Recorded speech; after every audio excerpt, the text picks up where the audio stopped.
Assalamualaikum warahmatullahi wabarakatuh.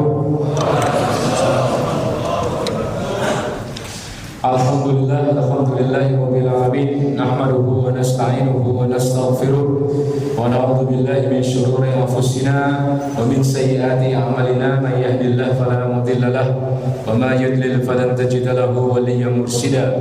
Asyhadu an la ilaha illallah wa asyhadu anna Muhammadan abduhu wa rasuluh. La nabiyya wa la rasula ba'dah. Allahumma sholli ala Muhammad wa ala alihi wa ashabihi ajma'in wa man tabi'ahu bi ihsanin ila yaumiddin. Alhamdulillah, syukur kepada Allah. Pagi hari ini Allah karuniakan kita nikmat iman dan Islam.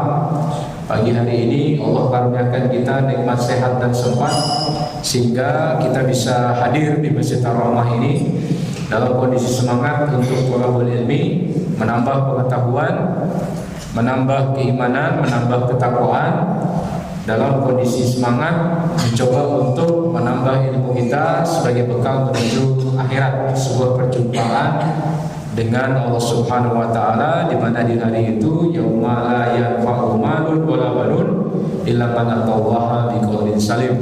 Di hari di mana tidak lagi bermanfaat harta dan anak-anak kecuali mereka yang datang kepada Allah dengan hati yang selamat. Salawat dan salam kita haturkan, kita sampaikan kepada junjungan kita, teladan kita, Nabiullah Muhammad sallallahu alaihi wasallam. Semoga salawat dan salam terlimpahkan kepada segenap keluarga beliau, para istri-istri beliau, putra-putri beliau, para sahabat, para sahabiah, para tabi'in, tabi'ut tabi'in, kaum mukminin wal mukminat dimanapun mereka berada. Hadirin remaja, pemuda-pemudi, ikhwan akhwat yang dimuliakan Allah, pagi ini kita bedah satu buku yang saya tulis keroyokan sama beberapa penulis muda lain.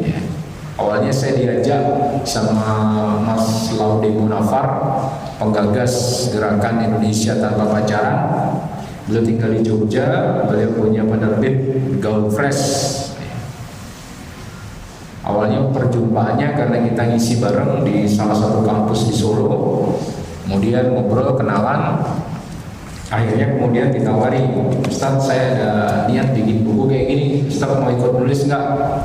Berapa halaman? Saya bilang 20 aja deh. Ya udah 20 halaman. Saya nulis 20 halaman bagian dari tema yang sudah ditetapkan pada saya. Akhirnya deadline sudah rampung. Buku ini akhirnya terbit, ya, Berani Nikah Takut Pacaran. Kemudian yang menjadi fenomena sekarang adalah justru kebalikan dari judul ini. Sebagian besar anak muda itu berani pacaran tapi takut nikah. SMP sudah pacaran, SMA semakin pintar pacaran, kuliah semakin expert pacaran, ahli, pakar, ya. 10 cara menaklukkan hati perempuan, ya. Kalau yang laki-laki semakin lihai, tapi kalau yang perempuan semakin tersakiti. SMP dilukai, SMA dikhianati, kuliah dikibuli, ya kan? Akhirnya semakin lama semakin benci sama laki-laki. Giliran nanti mau menikah beneran, dia mulai takut. Sementara kalau laki-laki, semakin Anda mengenal wanita dengan segala tipenya, semakin Anda ragu untuk menikah. Karena wanita itu tipenya banyak. Ada tipe 21, ada tipe 29, 36, ya, itu rumah, ya. Maka yang menjadi problem sekarang adalah kenapa kok kemudian remaja justru lebih berani untuk bermaksiat tapi lebih enggan untuk taat. Apa yang menyebabkan seperti itu? Kenapa untuk menikah yang jelas-jelas disyariatkan orang enggan, bahkan takut, bahkan tidak mau, bahkan gak berani. Sementara untuk sesuatu yang dilarang, pacaran, mendekati zina, orang justru tanpa pertimbangan. Ini kan pertanyaan besar nih. Apa yang terjadi sama bangsa kita? Apa yang terjadi sama remaja kita? Kalau ditawari taat, ogah-ogahan, gak mau. Tapi kalau ditawari maksiat, tanpa pertimbangan, tanpa pikiran, tanpa mikir macam-macam. Yang penting jadi, ayo laksanakan. Maka ikhwanifillah sadakumullah, ini adalah bagian dari PR besar kita sebagai seorang remaja, sebagai seorang pemuda, bahwa hari ini kemaksiatan itu menjadi panglima, sementara ketaatan itu jauh di belakang sana. Orang enggan untuk taat sama Allah, sementara orang sangat semangat untuk taat kepada setan. Orang tidak mau untuk mentaati Allah, tapi orang sangat senang dengan sukarela mentaati setan. Padahal semakin lama kita berpacaran, semakin banyak juga dosa-dosa yang telah kita lakukan.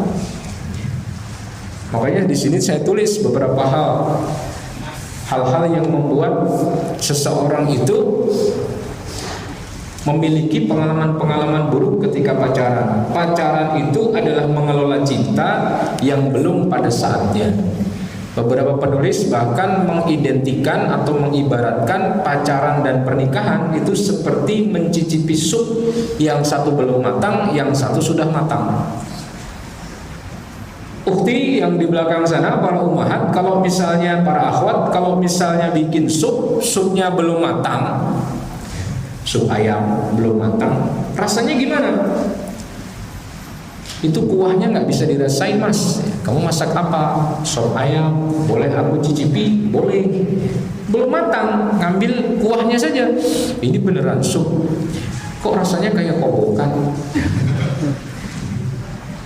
Kuahnya nggak enak, wortelnya masih keras, makaroni masih kotak-kotak, dagingnya belum empuk. Kenapa? Belum matang. Tapi kalau sup itu sudah matang, subhanallah, itu kaldunya baru kita ngambil 1 sendok, rasanya sudah sedap, sudah lezat. Ayamnya sudah empuk, makaroninya sudah empuk, wortelnya sudah empuk. Kenapa? Sudah matang. Cinta yang dikelola dalam bingkai pacaran itu seperti sup yang belum matang. Seharusnya sudah bisa memiliki, tapi tidak bisa memiliki.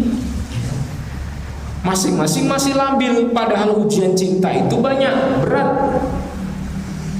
Anak SMP pacaran, kemarin ada anak SD pacaran, yang cowok kelas 4, yang cewek kelas 5. Yang cowok bilang sama yang cewek, "Mah,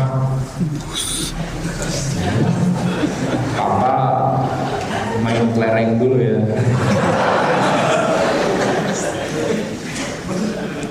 Iya pak, nanti kalau udah habis main kelereng segera pulang ya, mama kangen. Itu anak SD mas ya. Jadi produk budaya hari ini itu mendorong anak muda untuk lebih menyukai pacaran, mengkaitkan hati pada seseorang tanpa hubungan halal. Dan ini aneh, kita ini kalau ditawari minuman haram, ciu, alkohol, homer, kita nolak-nolak dengan sangat keras. Bro, minum. Wah sorry mas, gue gak minum kayak gituan. Haram mas, haram. Akhwat-akhwat juga gitu, ditawari daging babi, mbak, daging babi mbak, enak nih. Wah saya muslimah mas, masa ditawari daging babi? Kira-kira dong, haram mas, haram. Tapi kalau ditawari pacaran, ini haram gak ya? Kayaknya enggak deh, dikit aja kok, ya kan? Jadi sikap kita terhadap barang haram itu ternyata nggak adil. Kalau sama minuman keras sama babi kita itu haramnya bener-beneran, tapi kalau sama pacaran kita nganggapnya kan bisa dibikin setengah haram, pacarannya Islami. Yang satu santri, yang satu santriwati. Kalau ngerayu pakai bahasa-bahasa Islami. Ukti dunia mata wa khairu mataiha al-mar'ah as-salihah. Akhwatnya dikasih hadis ya, dunia itu perhiasan, sebaik-baik perhiasan adalah wanita solihah. Akhwatnya nanya, wanita solihah itu siapa? Kamu. Iya kamu. Yeah. Jadi Islami, jadi setengah haram. Ya enggak. Makanya sekarang yang menjadi penting adalah menanamkan di benak anak muda kita bahwa yuk pilih taat, jangan pilih maksiat. Yuk pilih halal, jangan pilih haram. Karena satu tindakan maksiat itu efeknya berat, multiply, berkali-kali. Salah satu akibat dari kemaksiatan adalah kita akan merasa susah menikmati sebuah jalan ketaatan. Kita yang terbiasa maksiat akan susah menikmati jalan taat menuju Allah. Sholat jadi nggak enak, nggak khusyuk.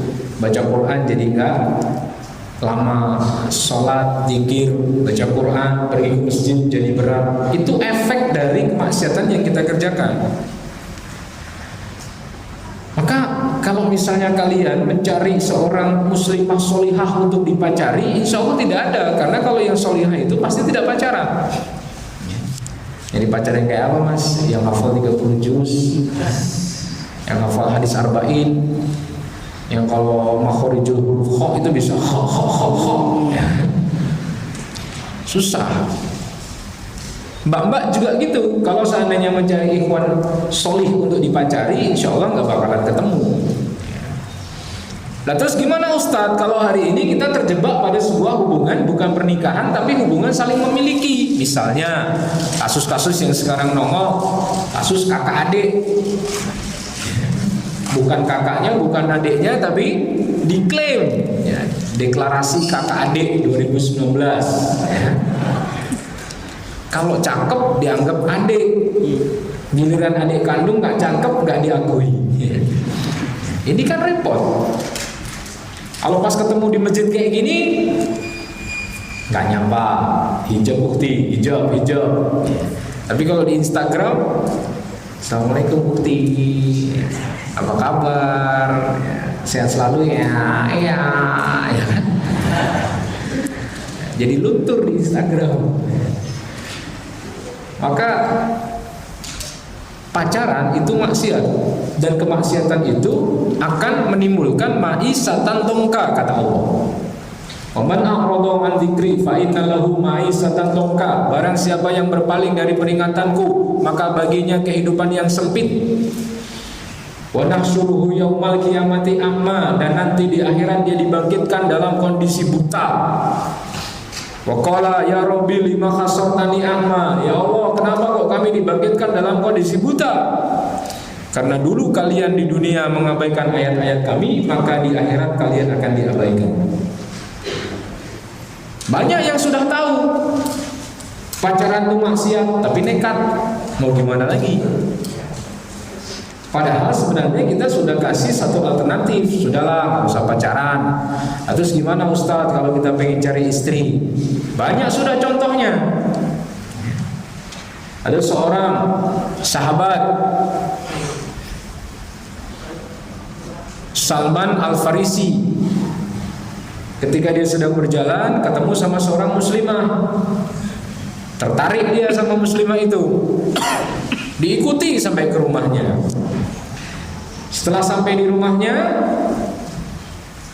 dia pulang. Terus dia ngajak sahabatnya bernama Abu Darda. Abu Darda, maukah kamu nganterin saya kemana? Ngelamar muslimah. Oh iya, soalnya kamu bahasa Arabnya bagus, saya bahasa Arabnya kurang bagus, saya dari Persia. Oke, boleh. Akhirnya didatangi rumah perempuan itu. Sampai di rumah itu, Abu Darda bilang sama bapaknya sang gadis, Pak, saya datang ke sini pertama silaturahmi. Yang kedua, saya ingin melamar anak bapak untuk sahabat saya Salman Al-Farisi. Ya.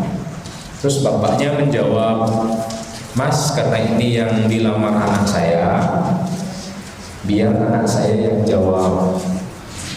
Terus dari balik tabir, dari balik hijab, ada suara perempuan. Perempuan itu bilang, maaf ya Mas, saya mau jawab. Maaf kalau jawaban saya kasar, maaf kalau jawaban saya terlalu berterus terang. Akhwat itu kan sukanya gitu, dikit-dikit afwan, dikit-dikit afwan, padahal nggak salah. Afwan mau nanya, ya Afwan mau jawab. Ya. Kalau yang melamar saya sahabat kamu, Salman Al-Farisi, saya nggak mau. Ya, kalau yang melamar sahabat kamu, saya nggak mau. Tapi kalau yang melamar kamu, saya mau. Gimana Mas? Yang pengen itu Salman ngajak temennya Abu Darda, yang diterima temennya. Kalau misalnya kondisinya kamu gimana? Kamu ngajak teman kamu, mungkin pulang dari kajian ini, melihat ada akhwat, woi pakai jubah, woi kena angin muter jubahnya, ya kan? Jatuh dia ke selipet. Waduh, akhwatnya kayaknya solihah banget nih, saya ikuti deh. Diikuti sampai rumahnya kamu tag pakai Google Maps. Pulang terus ngajak teman kamu, bro, anterin gua bro, kemana? Ke rumah akhwat, ngapain? Lamar, siap. Teman kamu bilang, Pak, saya kesini silaturahmi, yang kedua kami pengen lamar anak bapak sebagai istri dari sahabat saya. Terus anaknya bilang, wah sorry mas, kalau yang lamar sahabat kamu saya nggak mau, tapi kalau sama kamu saya malu, ya kan? Itu gimana kalau kamu kayak gitu? Ah, bro, ayo kita keluar bro, kita selesaikan secara jantan. Tapi sahabat Salman tuh nggak gitu mas. Sahabat Salman tuh hatinya lapang, nggak ada masalah. Ya sudah Abu Darda, aku tadi sudah bawa sekantung emas. Rencananya buat mahar nikahin dia. Tapi karena lamaranku ditolak, malah dia nerima kamu. Ini emas buat kamu aja. Silahkan kamu nikahi dia. Gunakan emas ini sebagai mahar. Dan aku siap menjadi saksi pernikahan kalian berdua. Sakit itu ya? Oh itu sakitnya di sini, ya kan? Di mana-mana. Tapi sahabat dulu nggak masalah. Makanya nggak usah pacaran. Langsung kayak gitu nggak apa-apa. Mungkin ada tadi malam yang doa, ya Allah tunjukilah kepadaku jodohku ya Allah. Kalau bisa besok pagi pas bedah buku berani menikah takut pacaran ya Allah. Ya kan? Tiba-tiba kamu di sini ya, pas ambil motor, ada akhwat juga ambil motor, terus kamu tidak sengaja, kamu melihat dia melihat kamu dan dia lihat-lihatan. Terus pas kamu lihat ada soundtracknya dari Nisa Sabian. Ya Jamalun ya.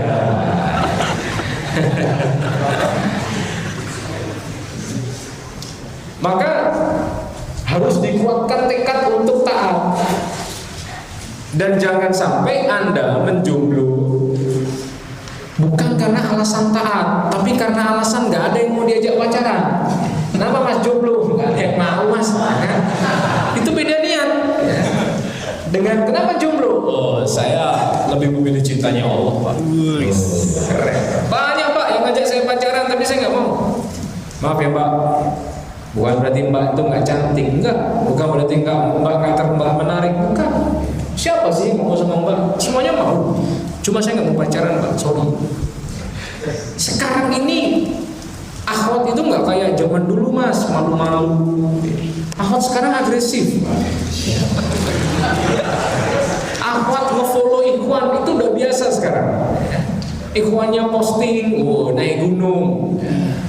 Sampai di puncak bikin tulisan, wahai calon istriku, kapan kau akan menyusul ke sini? Itu dia nggak segan-segan untuk like, ya kan? Ada seorang ikhwan datang ke rumah, Ustaz gimana Ustaz? Saya dianggap sama para akhwat ikhwan heartbreaker, ikhwan yang suka mematahkan hati perempuan. Masa Ustaz ada tiba-tiba yang WA saya? WA gimana mas? Akunya namanya Yusuf. Tiap malam bangunin saya sholat malam. Ini Yusuf siapa ini? Setiap malam bangunin sholat malam. Akhirnya sama dia ditelepon. Halo Mas Yusuf, ternyata suaranya perempuan. Loh, kok perempuan? Ya maaf, saya sebenarnya namanya bukan Yusuf. Tapi saya bermimpi bahwa antum datang ke rumah saya dan melamar saya. Woi, sini siapa lagi? Ya kan? Makanya sekarang semangat untuk taat itu harus dikuatkan. Di saat kita hidup di zaman now yang bergelimang dengan fitnah. Fitnah itu banyak, kanan, kiri, depan, belakang, banyak sekali. Dan semuanya mengiming-imingi kenikmatan. Tapi kenikmatan bermaksiat itu tidak sebanding dengan maisatan dongka yang ditawarkan. Kehidupan yang sempit. Kehidupan yang sempit itu seperti apa sih? Para ulama mengatakan kebahagiaan itu cuma ada 3. 1, mengikuti sunnah, menjauhi bid'ah. Yang kedua, mengikuti syariat, menjauhi maksiat. Yang ketiga adalah hidup dengan sederhana dan menjauhi keglamoran.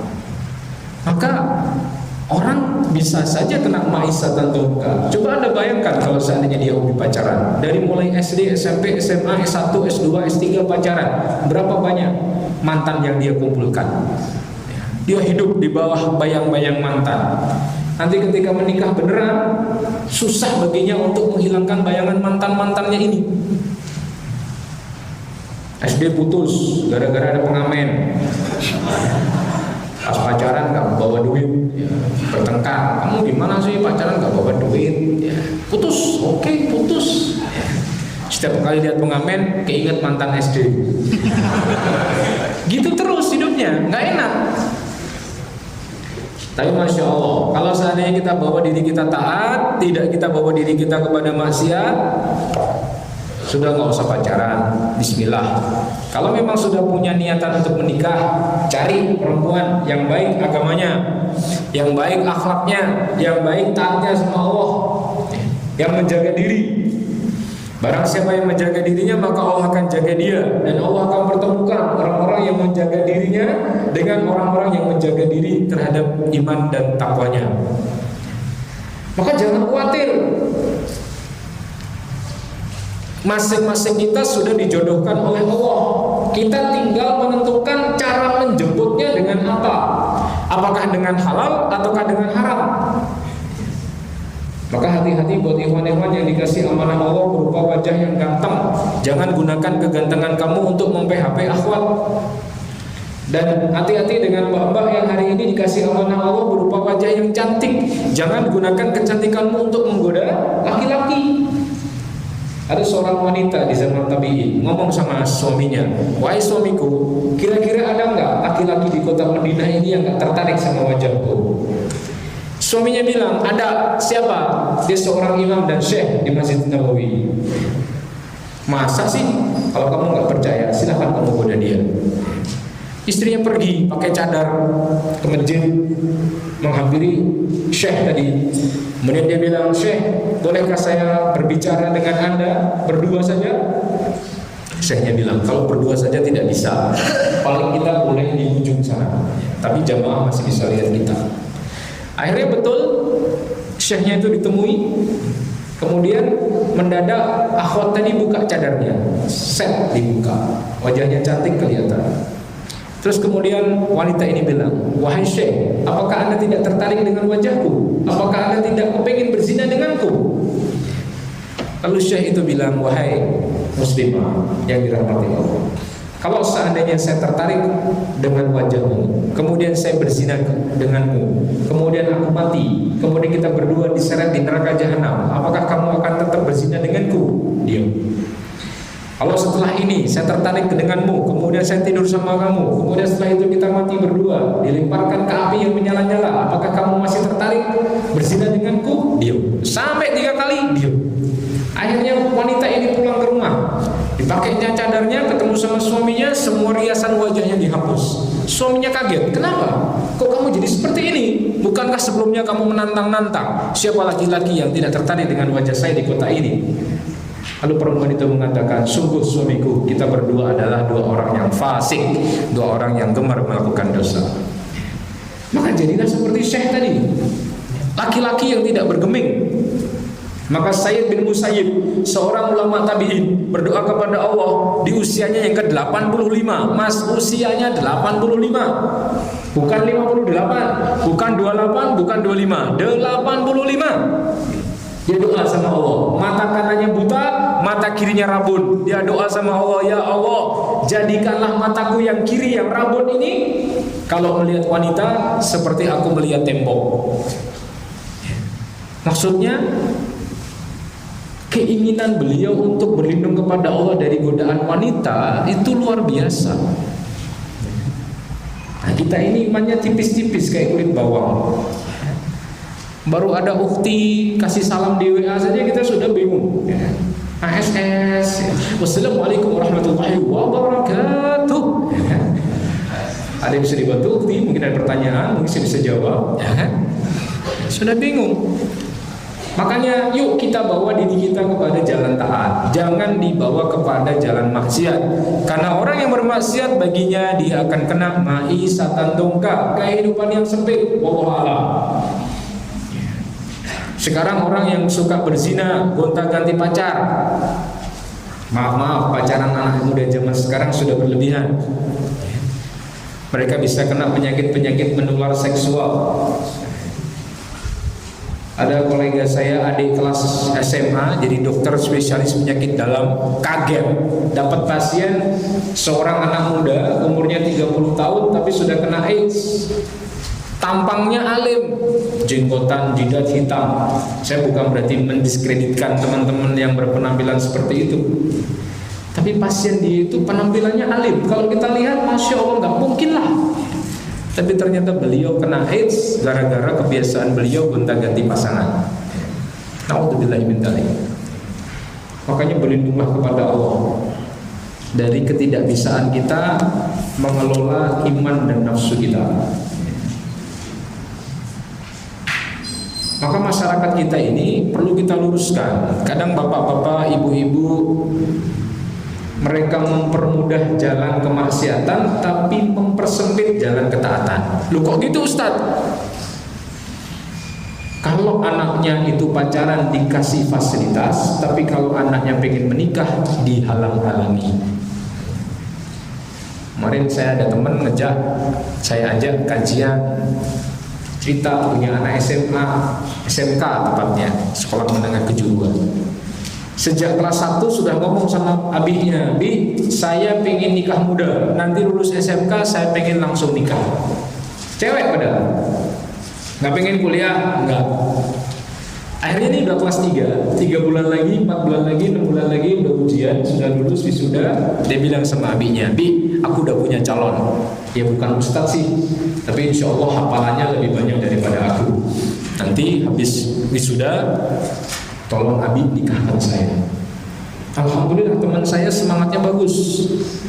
Ya kalau kamu memang berkenan seperti itu, abi dukung.